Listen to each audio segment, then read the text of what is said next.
জীবন প্রতিদিন যেন এক নতুন যুদ্ধক্ষেত্র। প্রতিদিন নতুন চ্যালেঞ্জের মুখোমুখি হই আমরা। কখনো কখনো মনে হয় এই চ্যালেঞ্জগুলো আমাদের সীমারেখা পর্যন্ত নিয়ে আসবে। আমরা পড়ে যাই, আমরা হেরে যাই, এবং কখনো কখনো মনে হয় আর পারবো না। কিন্তু বন্ধুরা, মনে রাখবেন, এটাই সেই মুহূর্ত যখন আপনার আসল শক্তি প্রকাশ পায়। যে সংগ্রাম থেকে ভয় পায় না, সেই আসল বিজয়ী হয়। ব্যর্থতা শেষ নয়, এটি শুধু যাত্রার একটা অংশ। এই গল্পটি রাশেদের, একজন সাধারণ মানুষ, একদম আপনার মতো। প্রতিদিনের অফিস, কাজের চাপ, বাড়ির চিন্তা, বিল, টার্গেট, এত সব কিছু তার জীবনকে আরও জটিল করে তুলছিল। কিন্তু রাশেদ ছিল স্বপ্ন দেখার মানুষ। সে স্বপ্ন দেখেছিল বড় কিছু করার, একটি স্বপ্ন যা তাকে মহত্বের দিকে নিয়ে যেতে পারে, কিন্তু তার বাস্তবতা ছিল সম্পূর্ণ বিপরীত।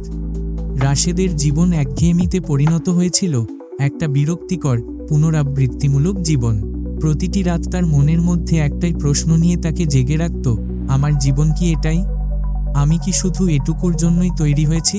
এই প্রশ্নগুলো তার মন ও মস্তিষ্ক দুটোকে অশান্ত করে তুলত, কিন্তু সে বুঝতে পারছিল না কোন পথটি সঠিক। তারপর একদিন সবকিছু বদলে গেল। এক বিশাল ধাক্কা, চাকরি চলে গেল, সবকিছু শেষ হয়ে যাওয়ার মতো মনে হলো। রাশেদ ভাবল, এখন কি? আমার জীবনের উদ্দেশ্য কি? সেই মুহূর্তে তার মনে হলো এটাই শেষ। কিন্তু মনে রাখবেন বন্ধুরা, জীবনের সবচেয়ে বড় চ্যালেঞ্জগুলো আমাদের সবচেয়ে বড় ফিরে আসার মুহূর্ত হতে পারে।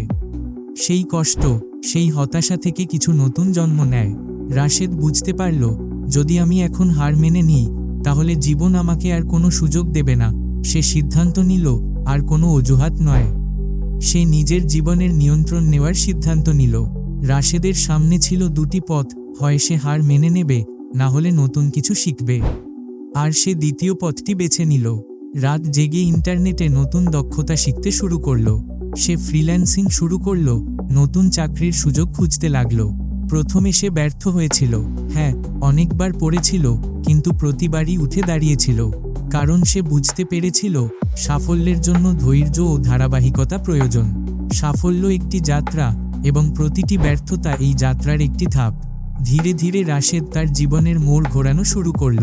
এক সময় এল যখন তার ছোট ছোট পদক্ষেপগুলো তাকে বড় বড় বিজয় এনে দিতে শুরু করল। আজ সে একজন সফল ফ্রিল্যান্সার, তার নিজের একটি টিমের নেতা এবং তার পরিবারের প্রেরণা। রাশেদের গল্প প্রমাণ করে যে সংগ্রামই আপনাকে প্রকৃত সাফল্যের জন্য প্রস্তুত করে। চ্যালেঞ্জ আসবে, হারের মুখোমুখি হতে হবে, কিন্তু মনে রাখবেন, প্রতিটি হারের পিছনে একটি বড় জয় লুকিয়ে থাকে। হার মানা কোনো বিকল্প নয়, কারণ প্রকৃত বিজয় সংগ্রামের মধ্যেই পাওয়া যায়। আজ যদি আপনিও এমন একটি সময়ের মধ্য দিয়ে যাচ্ছেন যখন সবকিছু থেমে যাওয়ার মতো মনে হয়, মনে রাখবেন, আপনার সবচেয়ে কঠিন সময়ই আপনার সবচেয়ে বড় শক্তি হয়ে উঠতে চলেছে। কখনো ছেড়ে দেবেন না। জীবনের সবচেয়ে বড় চ্যালেঞ্জগুলোই হয়ে ওঠে আপনার সবচেয়ে বড় বিজয়। আজই সেই দিন যেদিন আপনি আপনার জীবনের নিয়ন্ত্রণ নেবেন। এখনই শুরু করুন, নিজেকে বদলে ফেলুন, কারণ সাফল্য দূরে নয়, এটা আপনার মধ্যেই রয়েছে। আপনাকে শুধু একটু বেশি পরিশ্রম করতে হবে, আরও বুদ্ধিমত্তার সাথে কাজ করতে হবে, এবং নিজেকে বিশ্বাস করতে কখনো থামবেন না। মনে রাখবেন, কেউ আপনাকে থামাতে পারবে না, যতক্ষণ না আপনি নিজে থামেন। যদি এই গল্প আপনাকে অনুপ্রাণিত করে, তাহলে লাইক করুন, শেয়ার করুন, এবং এই ভিডিওটি তাদের সঙ্গে শেয়ার করুন যারা তাদের জীবনের সংগ্রামের মধ্য দিয়ে যাচ্ছে। আমাদের চ্যানেলকে সাবস্ক্রাইব করুন এবং আরও প্রেরণাদায়ক গল্পের জন্য আমাদের সাথে থাকুন। মনে রাখবেন, আপনি আপনার গল্পটি পরিবর্তন করার ক্ষমতা রাখেন।